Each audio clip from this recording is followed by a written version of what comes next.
The explosion ripped through the evening air, turning Cole Ramsey's Audi into a fireball that lit up the secluded stretch of road like daylight. Metal fragments rained down on the asphalt. Burning rubber sent plumes of acrid black smoke into the twilight sky.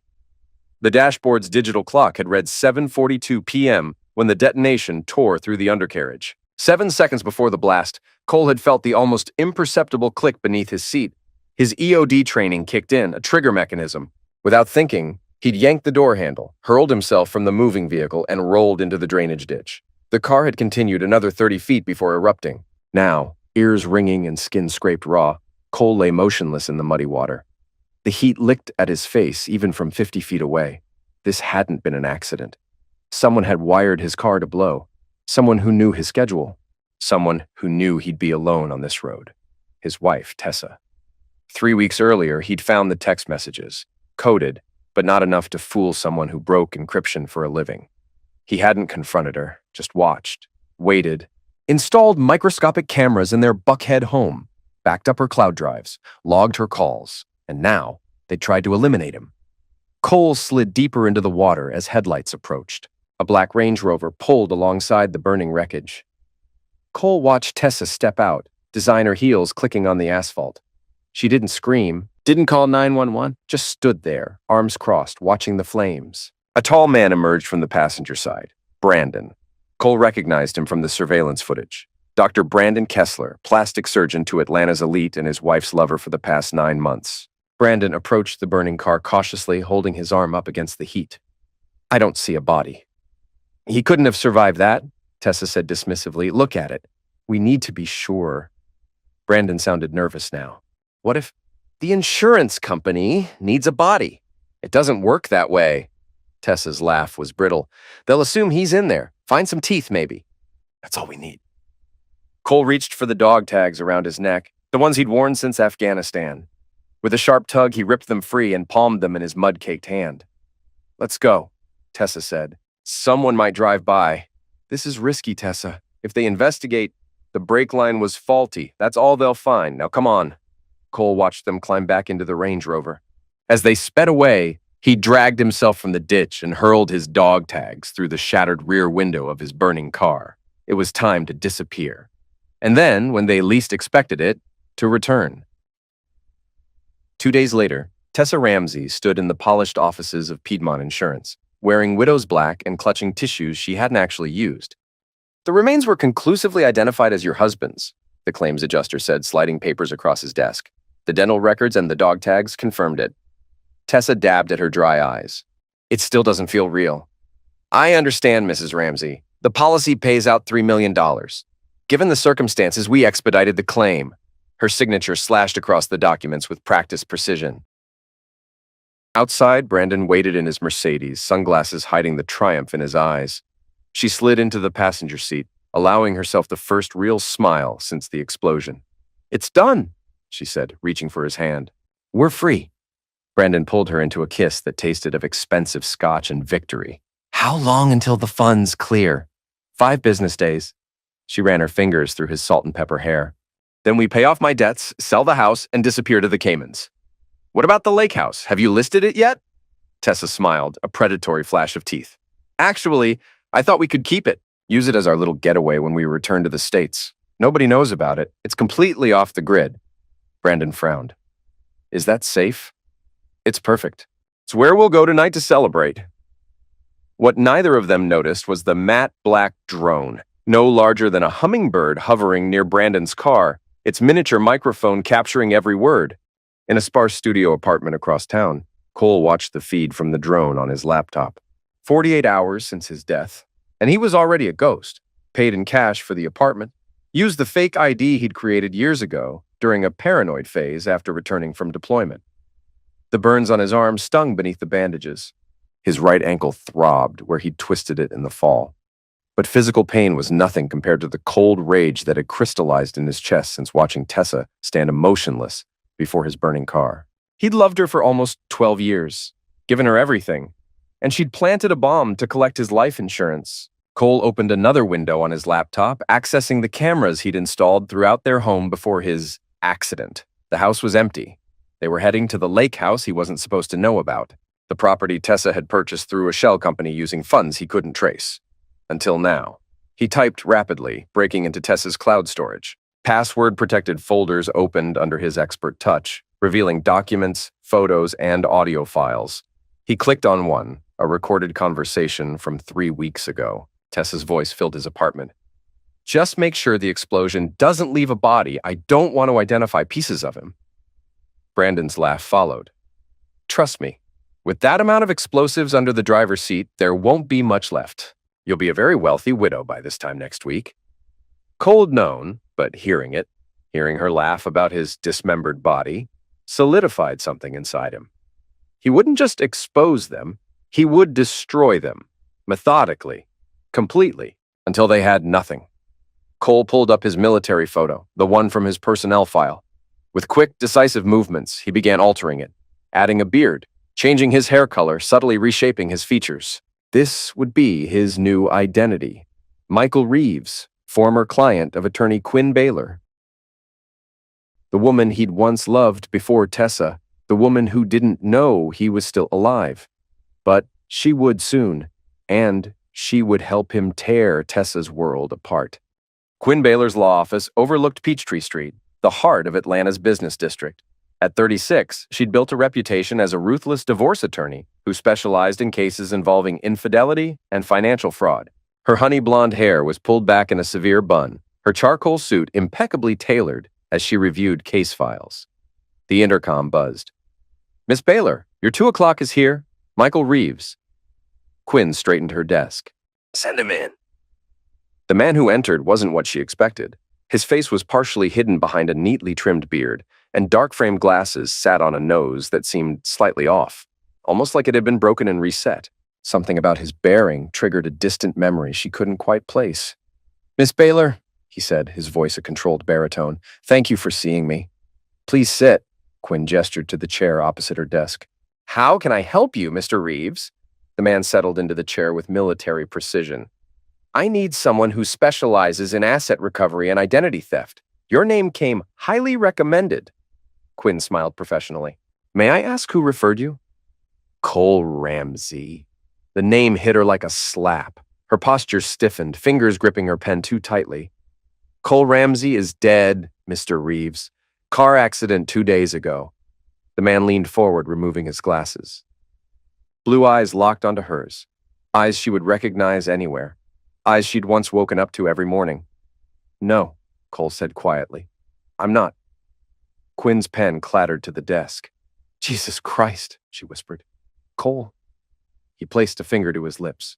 I need your help, Quinn. And no one can know I'm alive. What happened to you? She asked, taking in the bruises visible beneath his collar, the healing cuts on his hands. My wife tried to end me. Cole's voice was calm. And now I'm going to take everything from her legally, financially, emotionally. I need a lawyer I can trust. Quinn studied him for a long moment. They'd ended things years ago when Cole deployed, but it had never been ugly. Just the wrong timing, wrong place in their lives. She'd heard about his marriage from mutual friends. Tell me everything, she said finally, reaching for her legal pad. And I mean everything. For the next hour, Cole laid out the evidence.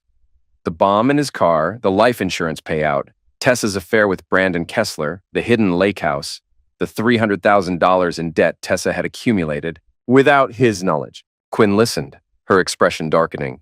This goes beyond divorce law, Cole. This is attempt of taking a life. We need to go to the police. Cole shook his head. If I surface now, they'll cover their tracks. The insurance money will disappear offshore. I need concrete evidence that can't be explained away. Quinn tapped her pen against the pad. So what's your next move? Cole pulled out a small device and placed it on her desk. I've already started surveillance. They're at the lake house right now, celebrating my death. But there's something else. He hesitated, and Quinn caught a flash of genuine pain in his eyes. Tessa's pregnant. Quinn's breath caught. And you think, I don't know whose it is, Cole said flatly, but I'm going to find out. And if it's mine, that changes everything. Quinn reached across the desk and took his hand. What do you need from me? She asked softly. I need you to file paperwork claiming control of my estate. Challenge Tessa's claim to the insurance money. Say you're doing it on behalf of my parents. Your parents are dead, Cole. A cold smile touched his lips. Tessa doesn't know that. I never told her about my childhood. She thinks they're estranged, living somewhere in Oregon. Quinn pulled her hand back. This wasn't the Cole she remembered. The quiet, honorable man who'd left for war.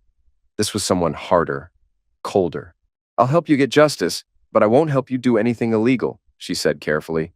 Cole nodded. I don't need you to break the law. As Quinn began taking notes, Cole checked his phone. The thermal imaging drone was transmitting live footage from the lake house, 2 heat signatures moving in the master bedroom. There's one more thing, Cole said, sliding an envelope across the desk. I need you to get me access to Brandon Kessler's medical practice records. Legally. Quinn opened the envelope and scanned the documents inside.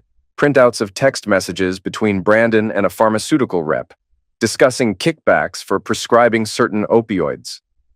Where did you get these? Quinn asked sharply. They were on Tessa's cloud drive. She's been helping him manage the payments. Quinn let out a slow breath. This is serious, Cole. Drug distribution, insurance fraud. Now you understand why I can't just walk away. Cole stood up, adjusting his disguise.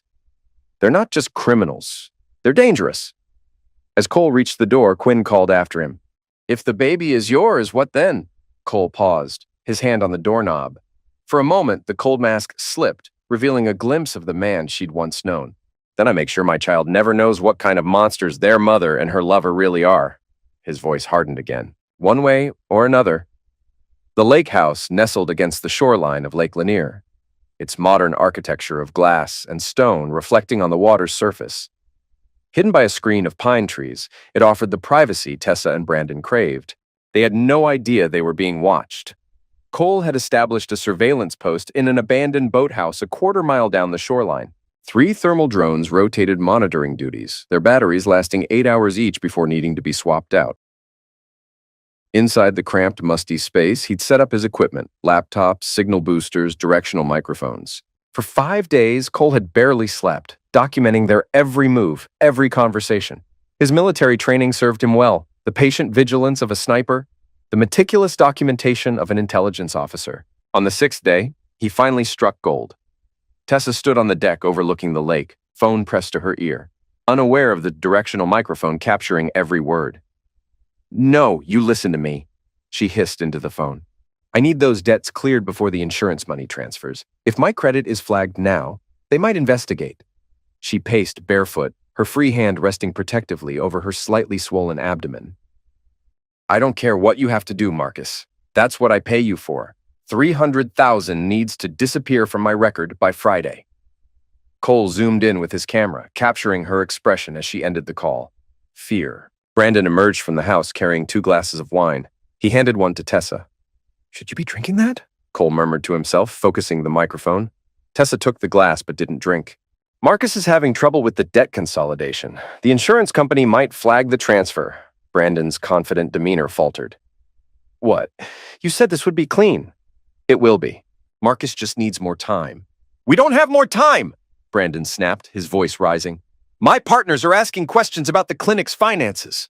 I've borrowed against my share to cover your shopping sprees for the last year. Tessa's eyes flashed dangerously. My shopping sprees? Who bought the Porsche last month? Who needed the new boat? That's different. How is it different? Brandon grabbed her arm, wine sloshing over the rim of his glass. Because I wasn't the one cheated on someone else for their money? Cole's finger froze over the camera button. This was new information. Tessa yanked her arm free. Don't you dare throw that in my face. You knew exactly what I was doing with Richard. It was your idea. To get information about his investment portfolio, not to have fun in a bed. Well, it worked, didn't it? We have the offshore account numbers. Cole quickly typed a note. Richard Holloway. Tessa's real estate client? He'd need to look into this. Another victim of their schemes. Brandon drained his wine glass. Just make sure you tie up all the loose ends. We're too close to lose everything now. I know, Tessa said, her posture softening as Brandon pulled her into an embrace. I'm handling it. Brandon kissed her neck. Have you made the appointment? Next Wednesday. They'll do the paternity test then. Cole's pulse quickened. Are you sure it's necessary? Brandon asked. Does it matter whose it is? Tessa pulled back. Of course it matters. If it's Cole's, we get child support on top of everything else. If it's yours, she shrugged. We'll decide what to do then. Brandon's expression darkened. What does that mean? It means I'm not raising a child on the run. That wasn't part of the plan. Cole captured the entire exchange, the argument, the reconciliation, the cold calculation in both their voices. Later that night, when they finally went to sleep, he broke into Brandon's Tesla, cloning the security system and installing a tracker beneath the dashboard. By morning, he'd also hacked into Brandon's home automation system, gaining access to the security cameras, smart locks, and even the climate controls of his Buckhead mansion. The next phase was about to begin. Quinn Baylor stood before Judge Harriet Montgomery in Fulton County Superior Court, her charcoal suit replaced with navy blue. More sympathetic, less aggressive. Your Honor, I'm filing this motion on behalf of Mr. and Mrs. James Ramsey, the parents of the deceased Cole Ramsey. They contested the insurance payout to Tessa Ramsey on grounds of suspected fraud. The judge peered over her reading glasses. On what basis, counselor? The deceased had expressed concerns about his safety to his parents shortly before his death. Additionally, we have reason to believe Mrs. Ramsey was engaged in an extramarital affair and has financial motives for wanting her husband dead. Tessa's attorney, a silver-haired man in an expensive suit, shot to his feet. Objection, Your Honor. These are outrageous and unfounded accusations against my client, who is still grieving her husband's tragic death. Judge Montgomery raised a hand. Save it for the hearing, Mr. Daniels. Miss Baylor, do you have anything concrete to support these allegations? Quinn nodded. We believe we do, Your Honor. We're requesting a temporary freeze on the insurance disbursement until we can present our evidence. From the gallery, Cole watched through his disguise as Tessa's composure slipped. Her perfectly made-up face couldn't hide the momentary panic in her eyes. Your Honor, Tessa's attorney protested. My client is pregnant and recently widowed. These baseless allegations are causing her tremendous stress during an already difficult time. Quinn didn't miss a beat. If Mrs. Ramsey is indeed pregnant, we would also request an order for paternity testing, as that child may be entitled to a portion of Mr. Ramsey's estate regardless of who receives the insurance money. I'll grant the temporary freeze, Judge Montgomery said after a moment. We'll reconvene in 2 weeks for an evidentiary hearing, and Mrs. Ramsey, the court recommends you comply with the paternity testing request voluntarily, or I will issue an order. Outside the courtroom, Cole lingered near a water fountain, watching as Tessa frantically called Brandon. They've frozen the money, she hissed into her phone, and they're demanding a paternity test. Cole couldn't hear Brandon's response, but Tessa's reaction told him everything he needed to know. What do you mean, take care of it myself? This affects both of us. Her voice rose, drawing glances from passers-by. Fine, I'll meet you at the clinic at 4. As she stormed toward the parking garage, Cole followed at a safe distance. Quinn caught up to him in the corridor.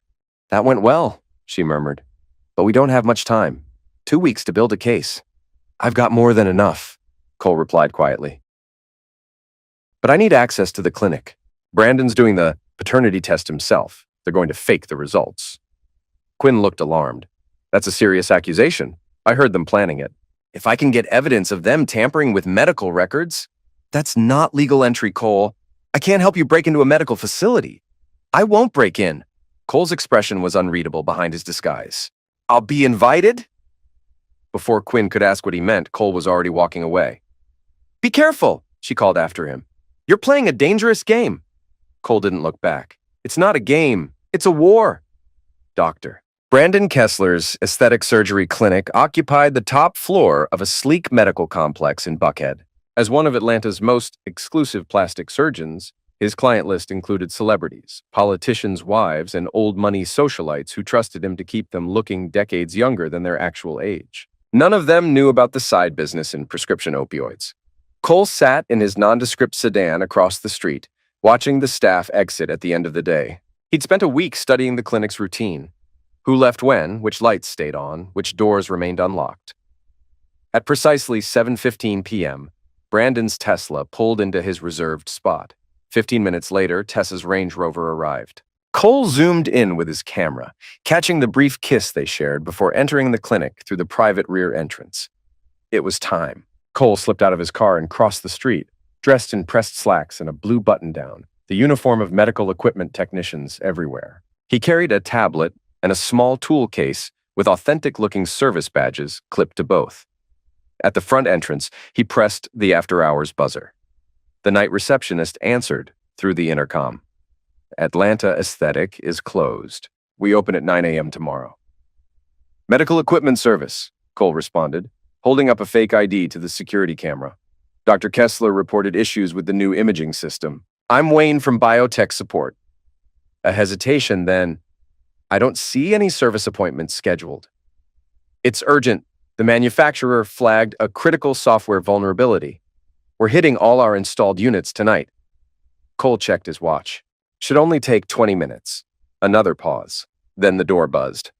Third floor, the receptionist said as Cole entered. Once past the reception desk, Cole moved with purpose through the clinic's minimalist corridors, mentally reviewing the floor plan he'd memorized from public records. He needed to reach Brandon's private office undetected. Voices echoed from the lab down the hall. Brandon and Tessa arguing again. Cole slipped into an empty examination room and waited, listening. Just run the test! Tessa's voice was sharp. We need to know. I don't need some lab tech asking questions about why I'm running a prenatal paternity test after hours, Brandon replied. I've got the blood samples, and I'll process them myself. And if it's his, then nothing changes. The results will show it's mine. Cole's jaw tightened. He needed that blood sample. The real results, not whatever fiction Brandon planned to create. He waited until their voices faded, then continued toward Brandon's office. The electronic lock yielded easily to the signal duplicator in his pocket, a device that captured and replayed the last RFID badge used to open the door. Brandon's office was opulent, all leather and mahogany with framed medical degrees covering one wall and before and after photos of rejuvenated faces on another. Cole moved quickly to the computer, inserting a USB drive that would clone the hard drive without leaving traces. While the program ran, he photographed documents from Brandon's desk, schedules, patient lists, and most importantly, a notebook containing what appeared to be dosage calculations that didn't match any legitimate medical protocol. A sound in the hallway froze him in place, footsteps approaching. Cole quickly unplugged the USB and slid behind the heavy velvet curtains covering the floor-to-ceiling windows just as the door opened. Brandon entered alone, crossing directly to a painting on the wall. He swung it aside, revealing a wall safe. Cole photographed the combination as Brandon dialed it, capturing clear images of each number. The safe door opened, and Brandon removed several vials of clear liquid and a stack of prescription pads. He placed them in his briefcase, along with a small refrigerated container, undoubtedly containing the blood samples. Cole's phone vibrated silently in his pocket. A text from Quinn. Get out now. Clinic security doing rounds. As if on cue, Brandon's phone rang.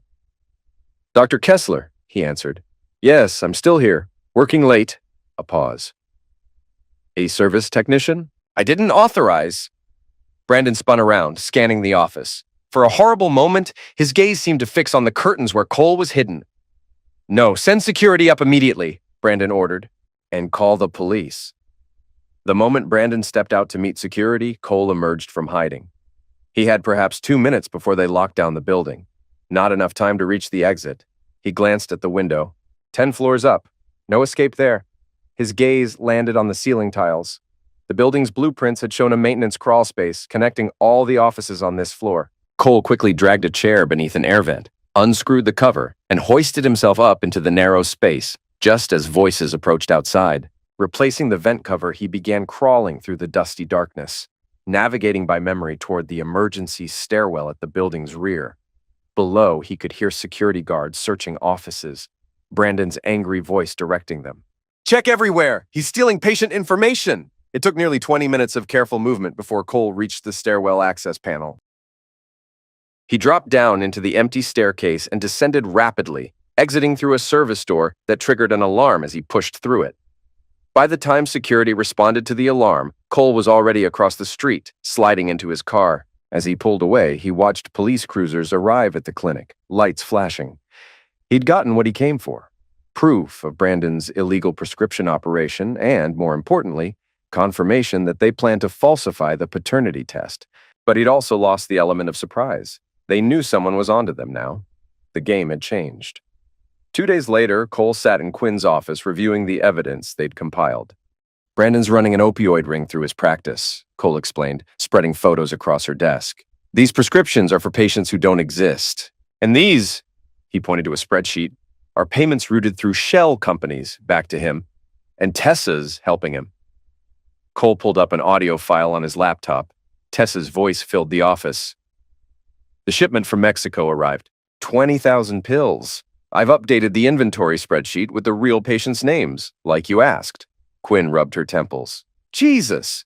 So she's actively involved in drug trafficking. Cole tapped another document. 5 of her recent sales were to shell companies they control. They're moving millions. Quinn leaned back in her chair. This goes way beyond your life insurance policy, Cole. This is organized crime. Cole closed his laptop. They're already spooked after my visit to the clinic. Brandon's hired additional security. I can't get close to either of them now. Maybe it's time to bring in the authorities, Quinn suggested. Cole shook his head. I need proof the baby is mine first. If we move too soon, they'll disappear with my child. Quinn studied him. You're becoming obsessed with this, Cole. They were going to take my child and raise it with the money they got from my loss of life. Cole's phone pinged with an alert. He checked the screen, his expression darkening. Brandon just accessed the prenatal test results. Cole quickly typed commands into his laptop, activating the spyware he'd installed on Brandon's computer system. I'm in. I can see what he's seeing. They both stared at the screen as the test results loaded. There it was in black and white. 99.9% probability that Cole was the father. My God, Quinn whispered. It's your baby. Cole's face remained impassive, but his hands had curled into fists. Watch. On screen, they could see Brandon opening a photo editing program. With a few clicks, he altered the documents, changing the paternity results to show himself as the father instead of Cole. He's falsifying medical records, Quinn said, already reaching for her legal pad. This is exactly what we need for court. No, Cole said quietly, his eyes never leaving the screen. This isn't going to court yet. Quinn looked up sharply. What do you mean? Brandon has a cabin in the mountains. Remote, private. They go there when they don't want anyone to know where they are. Cole stood up, gathering his equipment. And that's where they're heading tonight. How do you know? Cole held up his phone, showing a text message Brandon had sent to Tessa. Asterisk pack light. Mountain house tonight. Need to finalize plans. No trail. Cole, Quinn said carefully, what are you planning? He met her gaze, and she saw something in his eyes that made her blood run cold. I'm going to have a conversation with my wife's lover, man to man. You can't confront him directly. He's dangerous, and if he realizes you're alive, that's exactly what I want him to realize. Cole checked his watch. I need to go. The next court date is in 4 days. I'll be there. As the door closed behind him, Quinn stood alone in her office, surrounded by evidence of crimes and betrayals, wondering if she'd just witnessed the final transformation of Cole Ramsey from victim to avenger, or something far worse. Rain lashed the winding mountain road as Brandon's Tesla navigated the curves with automated precision. Inside, Brandon gripped the steering wheel despite the car's self-driving capability, his knuckles white with tension. We should have left it, Lana, he said, voice tight. Whoever was in my office knows about us. Beside him, Tessa stared out at the darkened forest flashing past. Your accounts are being watched, so are mine. We need to wait until the insurance money clears. It's been frozen, Tessa. There is no insurance money coming. My lawyer says it's temporary. Once the paternity test comes back showing you're the father, Cole's parents' claim falls apart. They have no standing. Brandon's laugh was bitter. You really believe that? Someone is building a case against us. First the clinic, then the court filings. It's all connected. You're paranoid. I'm realistic. The Tesla's headlights illuminated the narrow path as they climbed the final stretch to the cabin. Brandon pulled under the covered parking area and killed the engine. For a moment, they sat in silence, listening to the rain hammer the roof. We give it 3 days, he said finally. If the freeze on the money isn't lifted, we take what we have and leave the country. Tessa's hand moved protectively to her stomach. And the baby? Brandon's expression hardened. What about it? It's mine. The test proved that. The test you altered, you mean? Brandon's head snapped toward her. What are you talking about?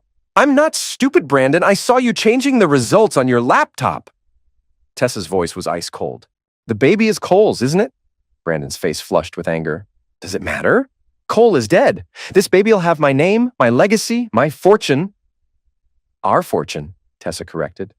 Let's continue this inside, Brandon countered, throwing open his car door and stepping into the rain. They dashed through the downpour to the cabin's covered entrance. Brandon fumbled with the keys, cursing as the wind drove rain against them. Finally, the door swung open and they stumbled into the dark interior. Brandon flipped switches, but nothing happened. "Power's out," he muttered, pulling out his phone to activate the flashlight. "Check the generator," Tessa said, using her own phone's light to find candles in a kitchen. Brandon disappeared into the utility room off the kitchen. Moments later, Tessa heard a sharp intake of breath, followed by silence. "Brandon," she called, striking a match to light a candle. "Did you find the switch?" No answer. "Brandon?" She moved toward the utility room, candle held high. She found him standing rigid, staring at something on the workbench that her candlelight couldn't quite reach. "What is it? What's wrong with you?" When Brandon turned, his face was ashen. "Someone's been here." Tessa pushed past him, raising her candle. On the workbench lay a set of Cole's dog tags, the ones supposedly found in the wreckage of his car. Next to them sat a Polaroid photo of Tessa and Brandon watching Cole's car burn. "That's not possible," Tessa whispered, her voice strangled. "He's dead! We saw the car explode!" A noise from the main room made them both freeze, the subtle creak of weight on hardwood floors. "There's someone in the house," Brandon hissed, reaching for a hammer on the workbench. They edged back toward the main room, Brandon leading with the hammer raised. The living room appeared empty, but the front door stood open, rain blowing in across the threshold. "I locked that door," Brandon said, moving cautiously toward it. A crash of thunder shook the cabin, and all the lights suddenly blazed on, momentarily blinding them both. When Tessa's vision cleared, she saw a figure sitting in the armchair across the room, facing away from them toward the dark windows. "Hello, Tessa." The voice was achingly familiar. "Miss me?" The figure rose and turned. Cole Ramsey stood before them, very much alive. A fading scar traced his jawline where he must have been cut during his escape from the car. Tessa's candle slipped from nerveless fingers, sputtering out on the floor. "You're dead," she whispered. "This isn't real." "Oh, I'm very real," Cole said, his voice eerily calm. "Unlike your grief, unlike your love, unlike everything about our marriage, apparently." Brandon recovered first, lunging forward with the hammer. Cole sidestepped with military precision, catching Brandon's wrist and twisting. The hammer clattered to the floor as Brandon gasped in pain. "Let's be civilized, Doctor," Cole said, maintaining his grip on Brandon's wrist. "We're family, aren't we? You, me, Tessa, our baby?" Brandon's eyes widened. "What?" "The paternity test. The real one." Cole's voice remained conversational, even as he increased pressure on Brandon's wrist until the other man dropped to his knees. Tessa had backed against the wall, eyes darting between the two men. "How did you survive?" Cole finished for her. "EOD training. When you spend years disarming bombs in Afghanistan, you develop an instinct." His gaze locked onto hers. "You should have used a different method. Something more certain." He released Brandon's wrist, shoving him away. Brandon scrambled backward, reaching for his phone. "Looking for this?" Cole held up Brandon's smartphone. "I disabled it when cut the power." "Yours too, Tessa. No calls out tonight." "What do you want?" Tessa asked, her voice trembling. "A conversation." Cole settled back into the armchair, as casual as if they were having cocktails. "First, I want to hear my wife tell me why she decided to make me disappear instead of asking for a divorce." Cole's voice remained calm, but his eyes had turned glacial. "Was it just the money, or was there something else?" "You were never there," Tessa said suddenly. "Even when you were home, you were working, obsessing over your security contracts. Do you know how lonely that was?" "So lonely you had to handle me?" Cole asked quietly. "It wasn't supposed to happen that way," Tessa began. "No? How was it supposed to happen, Tessa?" "This is pointless," Brandon interrupted, his voice regaining its confident edge. "If you had actual evidence, you'd have gone to the police. The fact that you're here alone tells me you're bluffing." Cole merely smiled. "You think I'm here alone?" As if on cue, headlights swept across the windows as vehicles pulled up outside. Car doors slammed. Brandon rushed to the window. "Who is that? What have you done?" "That would be the DEA," Cole said calmly. "They're very interested in your prescription side business, those offshore accounts you thought were untraceable." "They weren't." Tessa lunged for the back door, but Cole was faster, blocking her path. "You can't do this," she hissed. "I'm pregnant with my child." Cole replied, his voice finally betraying emotion. My child that you were planning to raise on drug money after executed me. Heavy knocking rattled the front door. Federal agents, open up! Brandon's face contorted with rage. You son of a witch! He charged at Cole, tackling him into the kitchen island. Cole absorbed the impact, years of combat training taking over. He twisted, using Brandon's momentum against him, sending him crashing into cabinets. Dishes shattered as Brandon scrambled for a knife from the wooden block on the counter. Outside, agents were now pounding on the door. Last warning, open up or we're coming in. Brandon slashed wildly with the knife. Cole dodged, but the blade caught his arm, slicing through his jacket and drawing blood. Cole responded with a brutal kick to Brandon's knee. There was a sickening pop, and Brandon howled, stumbling but not dropping the knife.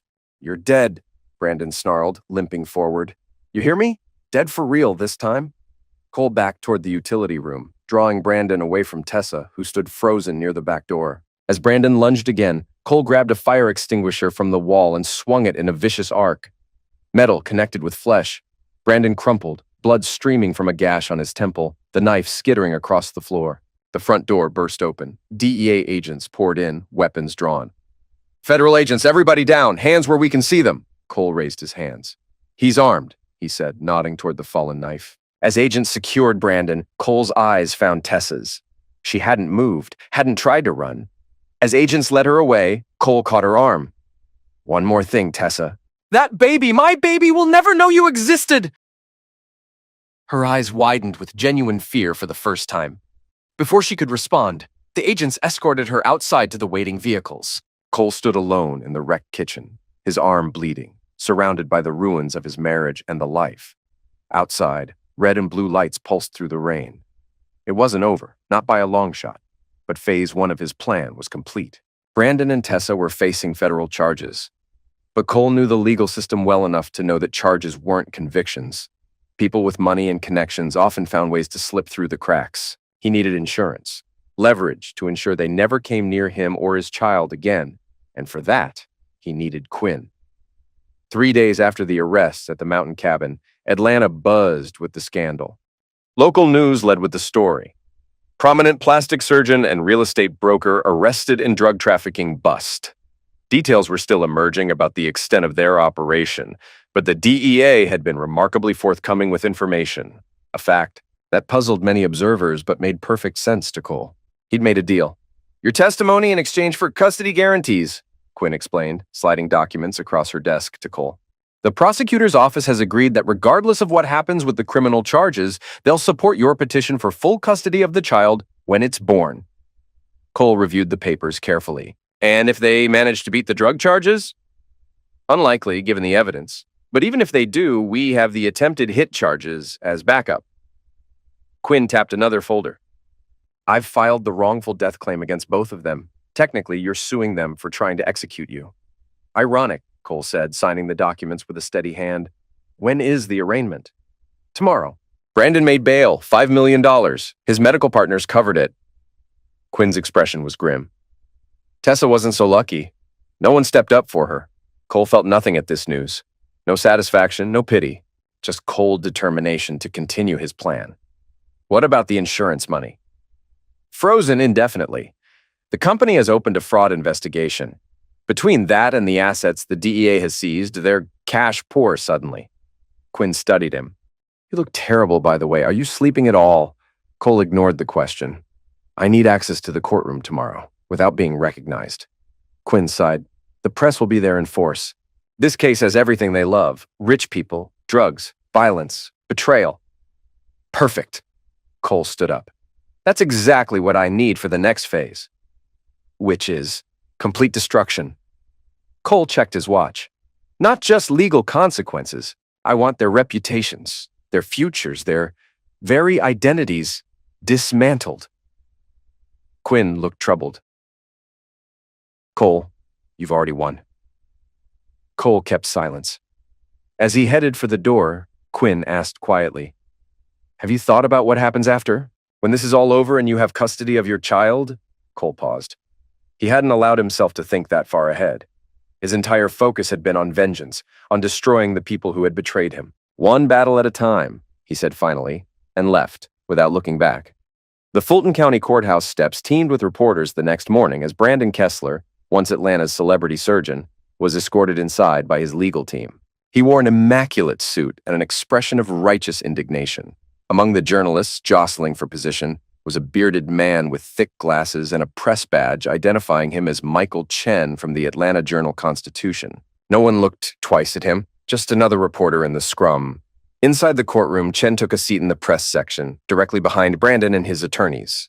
When Brandon turned to survey the room, Chen ducked his head, scribbling in a notebook. Had Brandon looked closer, he might have recognized the eyes behind those glasses.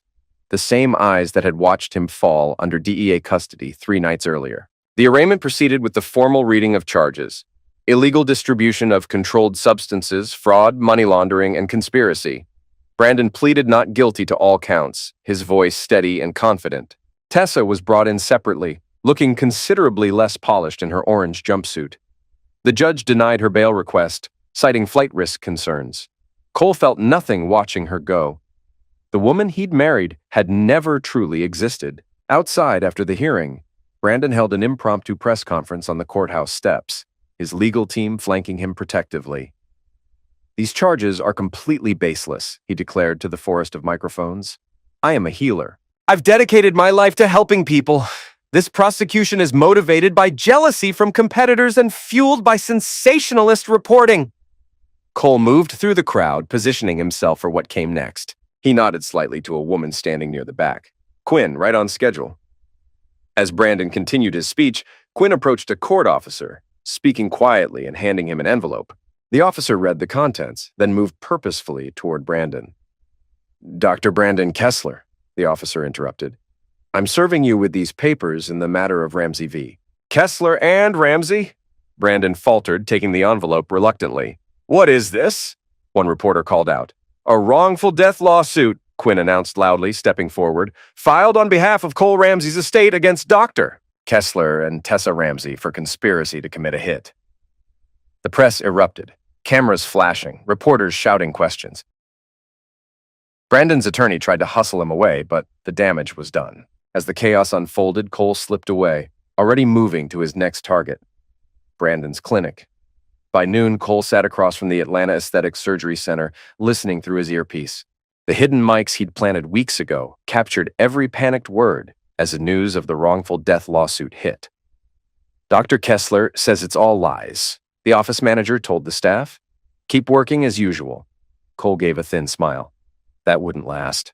He opened his laptop and pulled up the clinic's systems: security, patient files, building controls. A month of quiet infiltration had given him full access. He initiated the sequence he'd prepared weeks ago: a carefully orchestrated digital operation designed to expose without destroying critical medical information. First, the private financial records began printing at every networked printer in the building. Detailed spreadsheets showing payments to offshore accounts, fake patient billings, insurance fraud schemes. Next, the digital display boards switched from soothing wellness images to surveillance footage of Brandon removing drugs from the clinic's pharmacy after hours. Finally, every computer screen in the building displayed the same image: Brandon and Tessa watching Cole's car burn, captured by Cole's drone the night of the explosion. Cole could hear the chaos through his earpiece. Shouts of confusion, patients demanding explanations, staff trying to shut down the systems. Outside, news vans began arriving, tipped off by anonymous emails containing some of the same financial documents now flooding the clinic's printers. Cole packed up his equipment. The cascade was unstoppable now, the digital trail he'd created leading investigators straight to the evidence they needed. As he drove away, he called Quinn. "It's done," he said simply. "The clinic is compromised." "Cole, Jesus!" Quinn sounded stressed. "Do you have any idea what you've started? The DA's office has been calling nonstop. They want to know who's feeding information to the press." "Did you tell them?" "Of course not, but it's getting dangerous. You're interfering with an active federal investigation." "I'm enhancing it," Cole corrected. "Everything I've leaked is evidence they already have or should have." "That's not your call to make." "Actually, it is. They're using my testimony, my evidence. I'm just accelerating the process." Cole checked his rearview mirror, a habit from his military days. How did Brandon look when he was served? Quinn sighed. Shocked, terrified, his attorneys preparing a countersuit claiming defamation. "They're going to argue that you're setting them up because of the affair." Cole laughed without humor. Let them. I have the recordings. Quinn. Which you obtained illegally in most cases, Quinn pointed out. That won't be admissible. It doesn't need to be admissible to destroy them publicly. Cole pulled into the parking garage of his temporary apartment building. I'll see you tomorrow at the hearing. Before Quinn could protest further, he ended the call. Inside his apartment, Cole surveyed the war room he'd created, walls covered with photos, documents, timelines, everything connecting Tessa and Brandon to their crimes, to each other, to the wider network of people who'd helped them.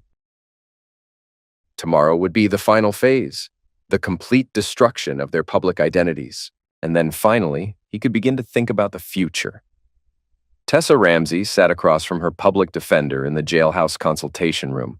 Her hair hung limp, dark roots showing against the blonde. Without makeup, the strain of the past week showed clearly on her face. There has to be some mistake, she insisted. Brandon must have arranged for someone to bail me out by now. The lawyer, young, overworked, already handling too many cases, shook his head. Miss Ramsey, I've been in contact with Dr. Kessler's attorneys. They've made it clear he's not providing financial assistance for your defense. That's impossible. He needs me. I know everything about his operation, which is precisely why he's distancing himself. His legal team is already positioning you as the mastermind. Tessa's face paled. He can't do that. I have proof that whatever proof you had was likely seized in the raids. The lawyer checked his watch. Look, the prosecution has offered a deal. Testify against Dr. Kessler and they'll recommend reduced charges. And what about the other matter? The wrongful hit claim? That's a civil case, but it complicates things. The lawyer hesitated. Miss Ramsey, I need to ask you directly. Did you conspire to hit your husband? Tessa's eyes flashed with momentary panic before she composed herself. Of course not. It was a tragic accident. Cole's car had mechanical problems. I would never... Save it for court, the lawyer interrupted. But you should know they have evidence. Your husband had been investigating you both for weeks before accident. Cole is alive, she said slowly. Then there was no hit. The wrongful death suit makes no sense. Attempted hit is still a crime, the lawyer pointed out. And given the evidence they have, plus Dr. Kessler's apparent willingness to let you take the fall. He shrugged. The deal from the prosecution might be your best option. Tessa's mind raced. I need to speak with Cole, she said abruptly. That's not possible. He's a witness against you. He's the father of my child? Tessa's hand went protectively to her stomach. He can't just shut me out completely. The lawyer gathered his papers. Actually, Miss Ramsey, he can. And given what you allegedly tried to do to him, I suspect he will. After the lawyer left, Tessa remained seated, staring at her reflection in the metal table. Everything was falling apart. Brandon had abandoned her. Her money was gone. Her freedom would be next. And Cole, the husband she'd betrayed, the man whose disappearance she'd planned, now held all the power. For the first time since her arrest, Tessa felt true fear. The following morning dawned bright and clear, a sharp contrast to the storm gathering in the courthouse. The hearing for temporary control of Cole's estate had drawn media attention even before the revelations about his survival. Quinn arrived early, professional, and composed in a charcoal suit. She nodded to colleagues, ignored reporters' questions, and proceeded directly to the designated courtroom. Inside, Tessa's attorney, the public defender from the day before, was already present, looking nervous and out of his depth. Brandon's attorneys occupied the other table, a team of 3 in expensive suits projecting confidence they likely didn't feel. At precisely 9 a.m., the bailiff called for all to rise as Judge Montgomery entered. Be seated, the judge ordered. Before we begin, I want to address the unusual circumstances of this case. It has come to the court's attention that Mr. Cole Ramsey, previously presumed deceased, is in fact alive. Is that correct, counselor? Quinn stood. Yes, Your Honor. My client, Mr. Ramsey, survived the attempt on his life and has been in hiding for his own protection, while gathering evidence against those who tried to execute him. Murmurs swept the courtroom. The judge banged her gavel. Order! Is Mr. Ramsey present today? He is, Your Honor. All eyes turned as the courtroom doors opened. Cole entered, clean-shaven and dressed in a dark blue suit. A collective gasp rose from the gallery. Cameras clicked rapidly despite the court's no photography rule. Brandon's face drained of color. His attorneys huddled in urgent conference. Cole walked steadily to Quinn's side, his expression controlled and distant. Judge Montgomery studied him carefully. Mr. Ramsey, your appearance here today is highly unusual. Before we proceed, I need to confirm your identity. Of course, Your Honor. Cole's voice was clear and steady. I provided the court with DNA samples that match military records, as well as fingerprint confirmation. Very well. The judge shuffled papers. This hearing was originally scheduled to determine control of your estate, which is now moot, given your resurrection. However, there are still matters pertaining to marital assets and the unborn child that need addressing. Brandon's lead attorney rose. Your Honor, given these extraordinary circumstances, we request a continuance to consult with our client. Denied, Judge Montgomery said flatly. This situation is indeed unusual, but it doesn't change the facts at issue. Quinn stood. Your Honor, we have new evidence to present regarding Miss Ramsey's attempt on my client's life, as well as her involvement in Dr. Kessler's drug distribution operation. Objection! Tessa's attorney jumped up. Any evidence obtained while Mr. Ramsey was supposedly dead and spying on my client would be inadmissible. Not when that evidence pertains to ongoing criminal activity, Quinn countered smoothly. The DEA has already validated the evidence in question. The judge considered this. I'll allow the evidence, with the understanding that I'll rule on admissibility after reviewing it. Cole watched the proceedings with detached interest, as if observing a play rather than the dismantling of his former life. Right on cue, the side door opened and deputies escorted Tessa into the courtroom. She wore an orange jumpsuit, hands cuffed in front of her. Her eyes immediately sought Cole's, but he stared straight ahead, refusing to acknowledge her presence. As Tessa was seated beside her attorney, Quinn activated a laptop connected to the courtroom's audio-visual system. Your Honor, with the court's permission, I'd like to play a recording obtained by Meister Ramsey prior to the attempt on his life. The judge nodded. Proceed. The courtroom speakers crackled to life. Tessa's voice filled the room, clear and unmistakable. The insurance policy pays triple for accidental death. $3 million, Brandon. Clean and simple. Cole never checks the policy details. He just pays the premiums. Brandon's voice responded. And you're sure it can look like an accident? No investigation? Exactly. Tessa's face crumpled as her own words damned her. Her attorney placed a restraining hand on her arm as she started to rise. Brandon's attorneys were frantically scribbling notes, faces grim. Quinn paused the recording. This conversation took place 3 weeks before the attempt on Mr. Ramsey's life. We have multiple such recordings, all authenticated by audio experts. This is outrageous, Brandon's attorney protested. These recordings were obtained without consent or warrant. Georgia is a one-party consent state, Quinn replied calmly. And as these conversations concerned a conspiracy to commit murder, there was no expectation of privacy. The judge studied the agitated attorneys, then Cole's impassive face, and finally Tessa's devastated expression. I've heard enough for now, she declared. Based on the evidence presented, I'm issuing an immediate order freezing all assets belonging to Tessa Ramsey and Brandon Kessler that may be connected to Mr. Ramsey's estate or the insurance policy in question. Cole leaned toward Quinn. Now, he whispered. Quinn nodded and stood. Your Honor, there's one more matter, given Miss Ramsey's current incarceration and Dr. Kessler's legal situation. My client is requesting emergency custody of the unborn child. DNA testing has already confirmed Mr. Ramsey is the biological father. Tessa let out an audible cry. No, he can't do that. Control your client, the judge warned her attorney.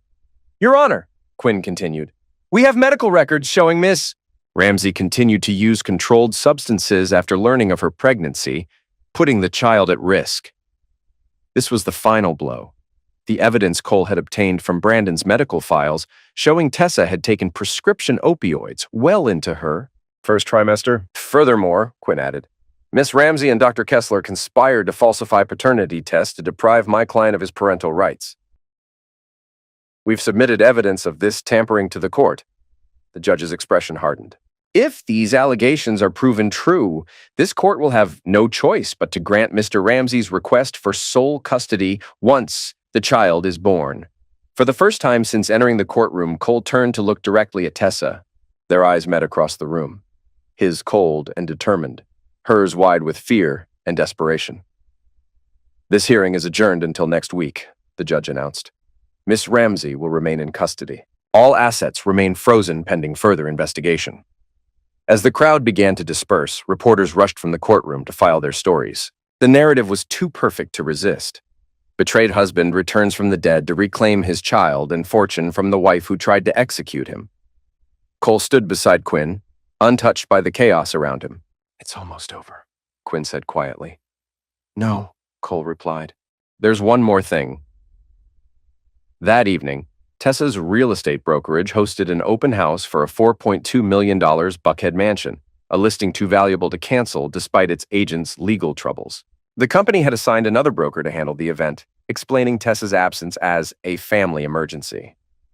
Atlanta's wealthy elite mingled in the spectacular home, admiring custom finishes and discussing neighborhood property values over champagne. None noticed the technician who arrived early to check the audiovisual system for the presentation. At precisely 7:30 p.m., as the substitute broker prepared to address the gathered potential buyers, every screen in the house, from the home theater to the security monitors, flickered to life simultaneously. Tessa's voice filled the house through the integrated speaker system. "Just make sure the explosion doesn't leave a body. I need the insurance money clean." The screens displayed Tessa and Brandon standing over Cole's burning car, neither making any attempt to help, neither calling emergency services. The broker dropped her champagne glass. Guests froze in shock. Then every screen changed to show Cole, alive, dignified, looking directly into the camera. "My name is Cole Ramsey. Until recently, I was married to Tessa Ramsey, the listing agent for this home. 3 weeks ago, she and her lover attempted to handle me for insurance money. Tonight, I want Atlanta to know who they really are." The presentation continued for 7 carefully edited minutes. Surveillance footage, recorded conversations, bank transfers, evidence not just of the murder plot, but of years of fraud, theft, and deception. By the time security managed to shut down the system, dozens of guests were already posting videos to social media. Within hours, #Ramsey Revenge was trending nationwide. Brandon, out on bail at his penthouse apartment, watched his career and reputation implode in real time as clips spread across the internet. His phone rang constantly, colleagues, patients, friends, all demanding explanations. When federal agents arrived with additional warrants based on new evidence, Brandon barely registered their presence. He sat motionless on his leather couch, watching his life disintegrate on the screens of his phone. In her jail cell, Tessa had no access to social media, but she could sense something had changed from the way the guards looked at her. One finally told her, "Your husband sure knows how to get even." And as midnight approached, Cole sat alone in Quinn's office. News channels were running special reports. Social media was ablaze. Brandon's medical practice had issued a statement severing all ties with him. It was done. Complete destruction, just as he'd promised. Quinn entered with 2 glasses of whiskey, handing one to Cole. "You've won," she said, sitting across from him. "They're finished. Professionally, legally, socially, they'll never recover." Cole took the glass but didn't drink. "I should feel something. Relief. Satisfaction, but I don't feel anything." Quinn studied him with concern. "That's the problem with revenge, Cole. It doesn't heal the wound, it just distracts you from feeling the pain." "So what now?" he asked quietly. "Now you start rebuilding, for yourself and for your child." Quinn reached across and took his hand. "You've been living as a ghost for weeks. It's time to come back to life." Cole stared at their joined hands, feeling the first crack in the wall of ice he'd built around himself. "I don't know how," he admitted, his voice barely audible. "You start by letting go of what they took from you," Quinn said gently, "and holding on to what they couldn't." Outside the window, Atlanta's skyline glittered against the night sky, a city where Cole Ramsey had once built a life, lost everything, and now stood poised to begin again.